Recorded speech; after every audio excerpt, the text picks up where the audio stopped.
Okay, so here's another note I took today, something that I wanted to share to remind me of some things. I love to teach, I love to help people, but something that I have always prioritized is my family. My family is always first. So when we are serving our children, that is the biggest ministry you could ever have, is serving your husband and serving your children. Um, there's no greater calling for a woman than being a wife and a mother. It doesn't matter if you have, and I am not putting any woman down.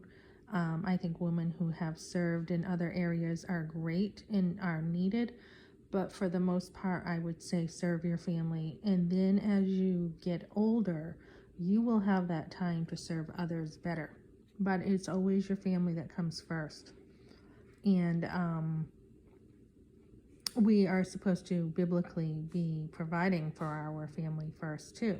And I would say that goes to your immediate family first, where parents are supposed to lay up an inheritance for their kids. It's not the kids serving their parents in all their wants and needs. Parents should be able to take care of themselves, while children are the helpless ones. So looking at your children's gifts or their way that they feel love would be the first one, I think, when it comes to child training. I read a book by Gary Chapman about what are your kids' love language, and if I remember right, it was time. I haven't read the book in years, but it was, some children want more time, some people like that you give them stuff, some children are physical, some like words to build them up, and some like to be served. So know your kids, know them intimately. Someone recently said to me, when I had shared how I have one son who's very artistic, very into music, she had said, "Is he good with languages?"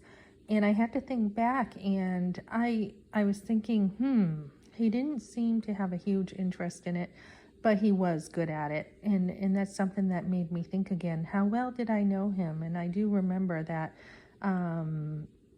he would just playfully talk about Pig Latin or some other languages that he thought were fun to dive into. Okay, so love our children. The Bible talks about how important it is to love our children. We're to love our husbands and love our children. And something that we need to do, especially when we have boys, is we need to respect them. I know, like, my guys do not like it if their laundry is touched. They like to get their own laundry done. They like their clothes a certain way, and that's just the way they are. And years ago, I was discipled by a lady named Connie. She was renowned for her teaching. I was shocked to hear that you could actually train your children. I had never heard that.